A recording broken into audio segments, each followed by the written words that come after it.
When you work for a company, you're doing more than just trading your time for a paycheck. You're entering into a relationship built on promises. Some of them are simple, right? Like your salary at the end of the month. But others are promises for a future that could be decades away. So how does a company actually account for those huge long-term promises right here, right now?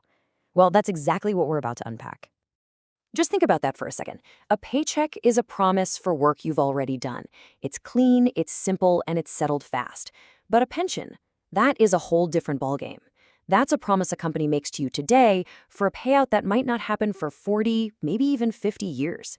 The scale of that, the uncertainty, it's just in another league entirely. So, to deal with all this complexity, the world of accounting has a specific set of rules. It's called International Accounting Standard 19, or as everyone calls it, IAS 19. And its main job really is to grab all those fuzzy, far-off promises and drag them into the present, making them a real, tangible number on the financial books today. Now, IAS 19 is pretty smart. It doesn't just throw all these different promises into one big bucket. Instead, it breaks them down into 4 distinct categories, which really helps organize how companies have to think about them. And here they are. You've got your short-term benefits, the everyday stuff. Then the big one we're going to focus on, post-employment benefits, like your pension. Then there's other long-term benefits, and finally, termination benefits. For this explainer, we're really going to zero in on the 2 most important ones, the short-term and the post-employment benefits. All right, let's start with the easy part, the simple stuff. These are the promises that are made and paid out in the very near future. Pretty straightforward, right? And here's the official definition from the standard itself. The key phrase to lock onto is settled wholly within 12 months. Basically, if the company plans to pay you for something within a year of you doing the work, it gets tossed into this short-term bucket. Simple as that. And this slide gives you some perfect everyday examples. We're talking your salary, your paid vacation, that bonus you've got your eye on, and yeah, even non-cash perks like a company car. From an accounting perspective, this is a piece of cake. You do the work, the company recognizes it as an expense. Done. Okay, so we've handled the simple present.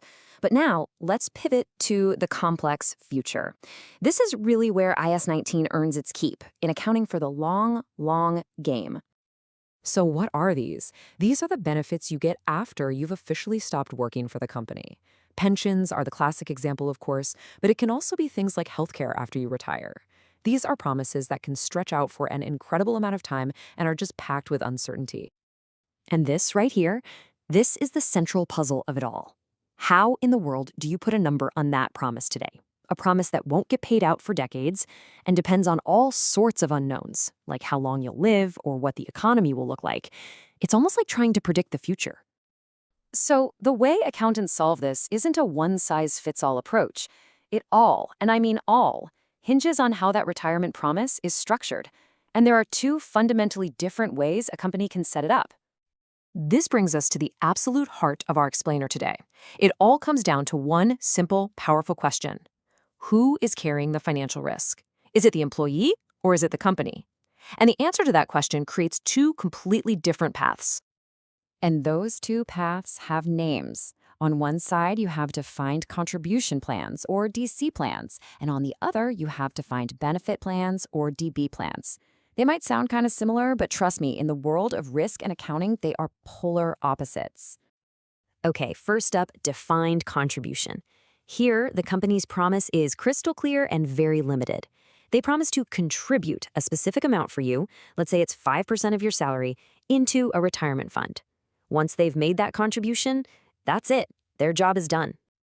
A fantastic way to think about this is the seed pot analogy. The company gives you a pot, that's your account, and some seeds, that's their contribution. How well those seeds grow is totally up to the market, and you bear all the investment risk. If the investments tank, well, that's on you. Now, let's flip the script and look at the other side, defined benefit plans. The promise here is completely different. The company isn't promising a contribution, nope. They are promising a specific outcome, a defined benefit, like a pension that pays you $2,000 a month for the rest of your life. So for this, let's use the apple tree promise analogy. Here, the company promises that when you retire, you will get a healthy, mature apple tree. It's their responsibility to plant it, water it, protect it from bad weather, whatever it takes. If there's a drought, They have to figure it out. All the risk is on them to make sure that tree delivers. And this table just lays out the difference so clearly, it's perfect. On the DC side, the promise is the contribution, the employee holds the risk, and the accounting is simple. But on the DB side, the promise is the final payout, the company holds all the risk, and the accounting becomes incredibly complicated, full of assumptions about the future. Okay, so we've got these two very different plans with these very different risk profiles. But why does this little distinction in some accounting rulebook actually matter in the real world? Well, here is the so what. For employees, it's everything. It's about your financial security. Who's on the hook if the market goes south, you or your employer? And for investors, a huge defined benefit plan can be a major red flag. It's this massive, unpredictable liability that could seriously impact the company's future. The whole point of IAS 19 is to make that risk visible, right now, not let it hide in the shadows for decades.